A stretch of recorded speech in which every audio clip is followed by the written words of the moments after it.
Audio book वांग्मय 13 Gayatri की पंचकोशी साधना एवं उपलब्धियां।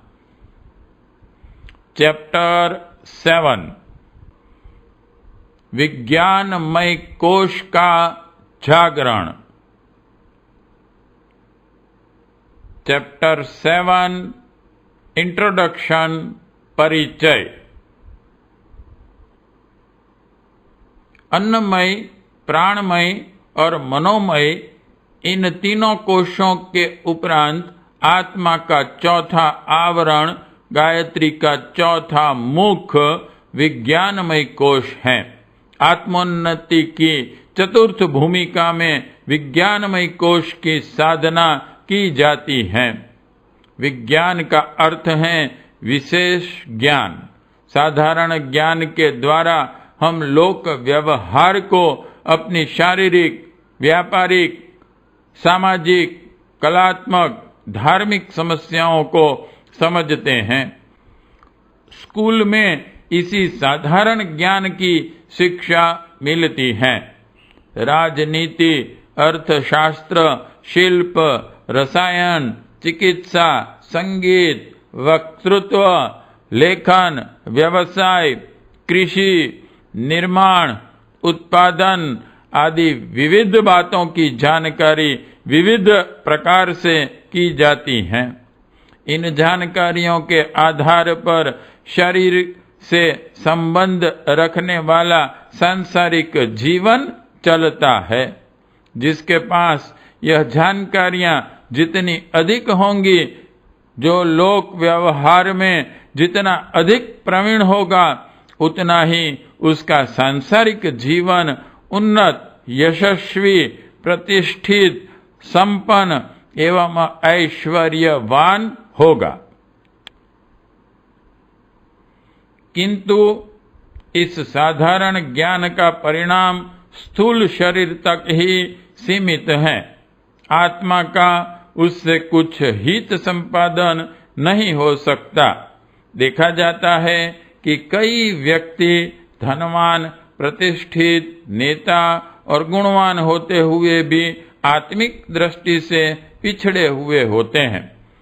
कई मनुष्य आत्मा परमात्मा के बारे में बहुत बातें करते हैं। ईश्वर, जीव, प्रकृति, वेदांत, योग आदि के बारे में बहुत सी बातें पढ़ सुनकर अपनी जानकारी बढ़ा लेते हैं और बड़ी बड़ी बातें बढ़ चढ़कर करते हैं तथा साथियों पर अपनी विशेषता की छाप जमाते हैं। इतना करते हुए भी वस्तुतः उनकी आत्मिक धारणाएं बड़ी निर्बल होती हैं। श्रद्धा और विश्वास की दृष्टि से उनकी स्थिति साधारण लोगों से कुछ अच्छी नहीं होती। गीता, उपनिषद, रामायण, वेद शास्त्र आदि सद्ग्रंथों के पढ़ने एवं सत्पुरुषों के प्रवचन सुनने से आत्मिक विषयों की जानकारी बढ़ती है, जो उस क्षेत्र में प्रवेश करने वाले जिज्ञासुओं के लिए आवश्यक भी है। परंतु इन विषयों की विस्तृत जानकारी प्राप्त होने पर भी यह आवश्यक नहीं कि उस व्यक्ति को आत्मज्ञान हो ही जाए।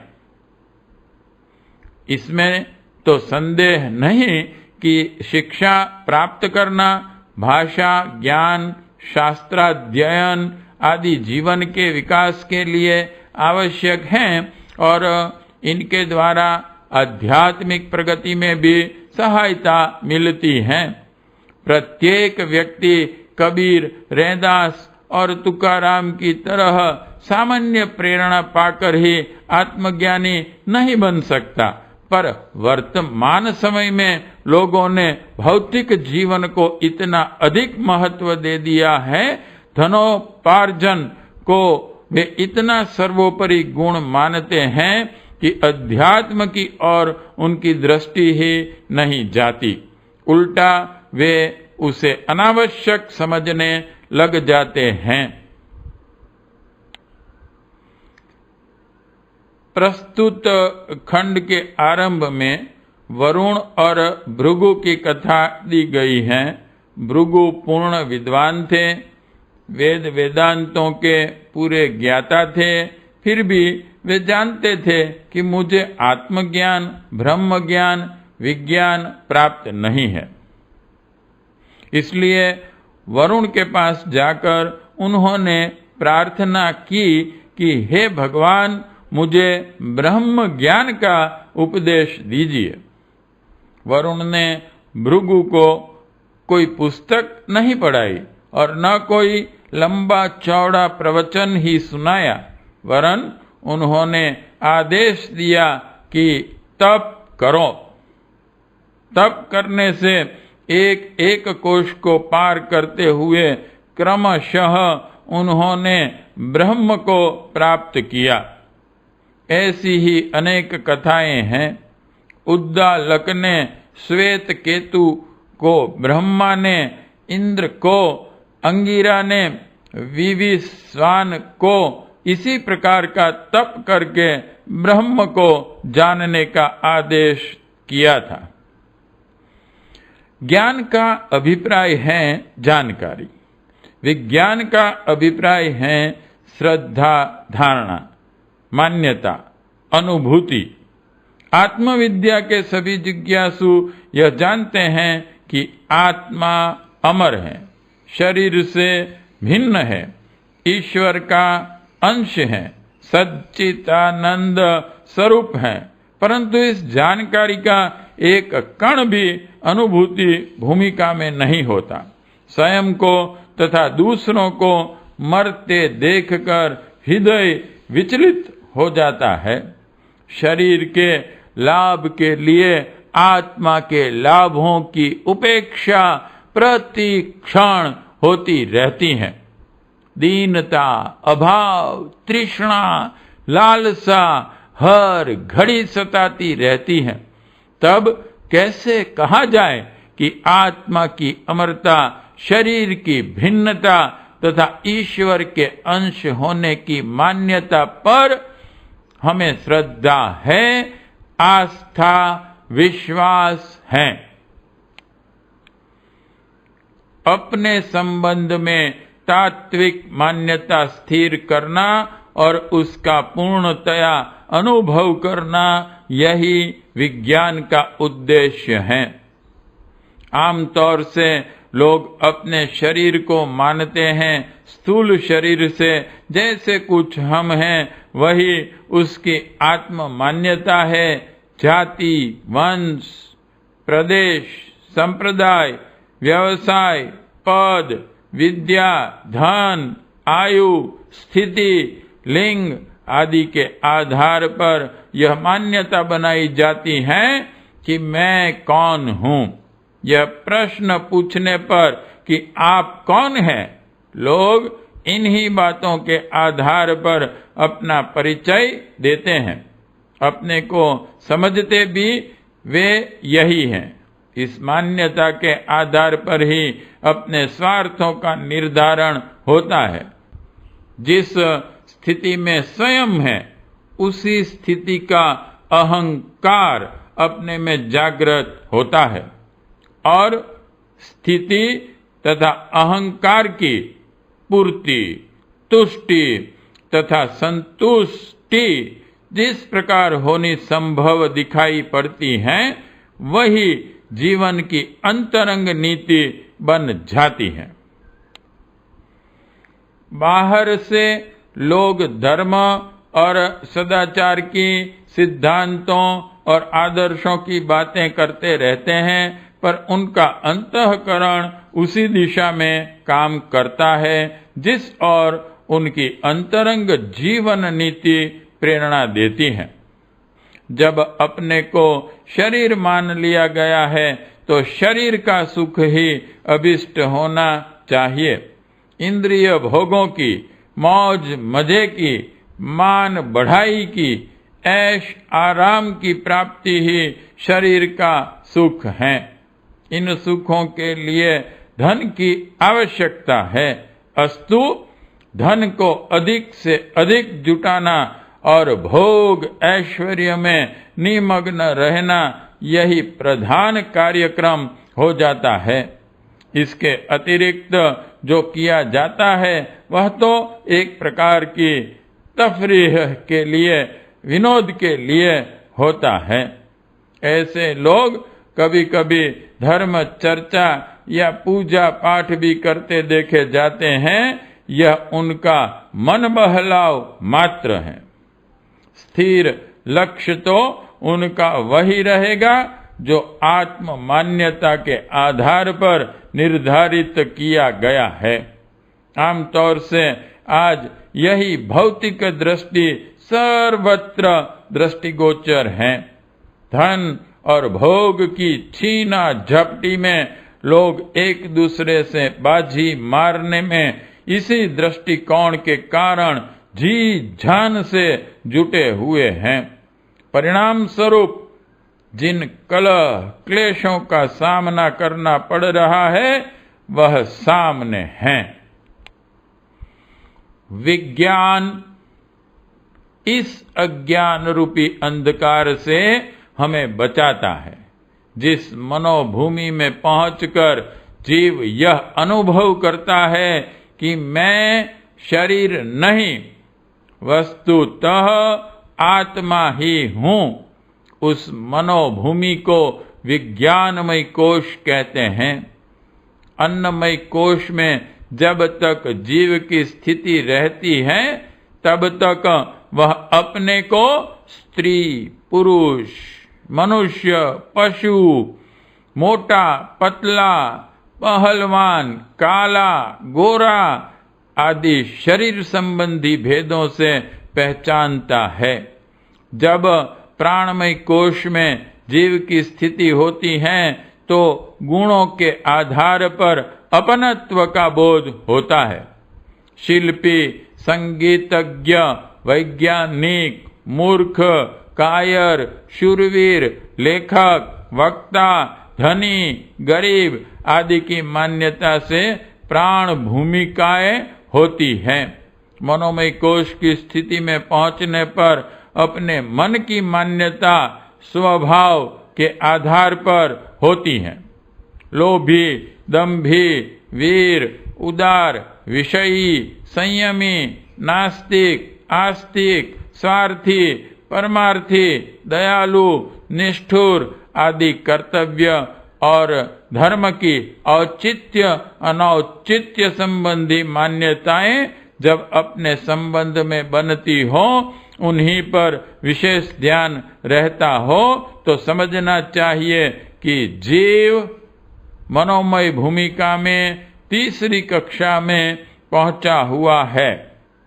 इससे चौथी कक्षा विज्ञान भूमिका है, जिसमें पहुंचकर जीव अपने को यह अनुभव करने लगता है कि मैं शरीर से, गुणों से, स्वभाव से ऊपर हूं।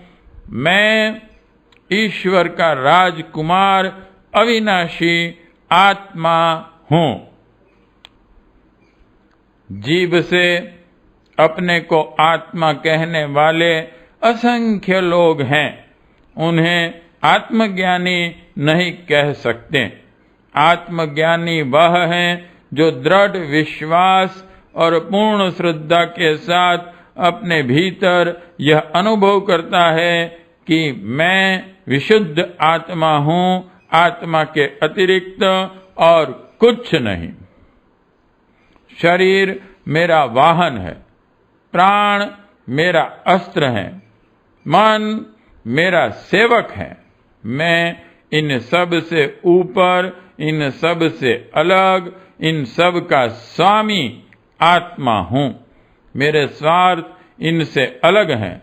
मेरे लाभ और स्थूल शरीर के लाभों में, स्वार्थों में भारी अंतर है। इस अंतर को समझकर जीव अपने लाभ, स्वार्थ, हित और कल्याण के लिए कटिबद्ध होता है, आत्मोन्नति के लिए अग्रसर होता है, तो उसे अपना स्वरूप और भी स्पष्ट दिखाई देने लगता है। विज्ञानमय कोश की चतुर्थ भूमिका में पहुंचे हुए जीव का दृष्टिकोण सांसारिक जीवों से भिन्न होता है। गीता में योगी का लक्षण बताया गया है कि जब सब जीव सोते हैं तब योगी जागता है, और जब सब जीव जागते हैं तब योगी सो जाता है। इन अलंकारिक शब्दों में रात को जगने और दिन में सोने का विधान नहीं है, वरन यह बताया गया है कि जिन चीजों के लिए साधारण लोग बेहद इच्छुक, प्यासे, लालायित, संतृष्ण और आकांक्षी रहते हैं, योगी का मन इधर से फिर जाता है, क्योंकि वह देखता है कि कामिनी और कंचन की माया शरीर को गुदगुदाती हैं, पर आत्मा को ले बैठती हैं। इससे क्षणिक सुख के लिए स्थिर आनंद का नाश करना उचित नहीं है। जिस धन, संतान, कुटुंब, कबीला, शत्रु, मित्र, हानि, लाभ, आगा पीछा, निंदा, स्तुति आदि की समस्याओं में साधारण लोग बेतरह फंसे रहते हैं, ये बातें योगी के लिए अबोध बच्चों की बाल क्रीड़ा से अधिक कुछ भी महत्व की दिखाई नहीं देती। इसलिए वे उनकी ओर से उदास हो जाते हैं। वे इस झमेले को बहुत कम महत्व देते हैं। फलस्वरूप यह समस्याएं उनके लिए अपने आप सुलझ जाती हैं या समाप्त हो जाती हैं। जिन कार्यों में, विचारों में कामी लोग, मायाग्रस्त व्यक्ति अत्यंत मोहग्रस्त होकर चिपके रहते हैं, उनकी ओर से योगी मुंह फेर लेते हैं। इस प्रकार वह वहां सोया हुआ माना जाता है जहां कि अन्य जीव जागते हैं। इसी प्रकार जिन कार्यों की ओर संयम, त्याग, परमार्थ, आत्मलाभ की ओर सांसारिक जीवों का बिल्कुल ध्यान नहीं होता, उनमें योगी दत्तचित्त होकर संलग्न रहता है। इस स्थिति के बारे में भी गीता में कहा गया है कि जब जीव सोते हैं तब योगी जागता है। शरीर यात्रा के लिए प्रातः सभी मनुष्यों को मिलना जुलना कार्यक्रम रखना पड़ता है, पर योगी और भोगी के जीवन तथा रीति नीति में भारी अंतर होता है। प्रायः सभी लोग तड़के नित्य कर्म से निवृत्त होते हैं और भोजन करके काम में लगते हैं। शाम तक जो श्रम करना पड़ता है उसमें से अधिकांश समय अन्न, वस्त्र, जीवन, आश्रितों की व्यवस्था में लग जाता है। शाम को फिर नित्य कर्म, भोजन और रात को सो जाना। इस दूरी पर सबका जीवन घूमता है, परंतु अंतः स्थिति में जमीन आसमान का भेद है। एक मनुष्य अपने शरीर सुख के लिए धन और भोग इकट्ठे करने की योजना सामने रखकर अपने हर विचार और कार्य को करता है, जबकि दूसरा अपने आत्मा को समझकर आत्म कल्याण की नीति पर चलता है। तो ये विभिन्न दृष्टिकोण की एक के कामों को पुण्य एवं यज्ञ बना देते हैं और दूसरे के काम पाप एवं बंधन बन जाते हैं। विज्ञानमय कोश के जागरण का अर्थ है आत्मज्ञान, आत्म साक्षात्कार, आत्म लाभ, आत्म प्राप्ति, आत्म दर्शन, आत्म कल्याण। इसी को तो जीवन लक्ष्य माना गया है। यह लक्ष्य तभी पूरा होता है जब हमारी अंतः चेतना अपने बारे में पूर्ण श्रद्धा और विश्वास भावना के साथ यह अनुभव करें कि मैं वस्तुतः पर ब्रह्म परमात्मा का अविच्छिन्न अंश अविनाशी आत्मा हूँ। इस भावना की पूर्णता, परिपक्वता एवं सफलता का नाम ही आत्म साक्षात्कार है। चैप्टर 7 परिचय इंट्रोडक्शन समाप्त।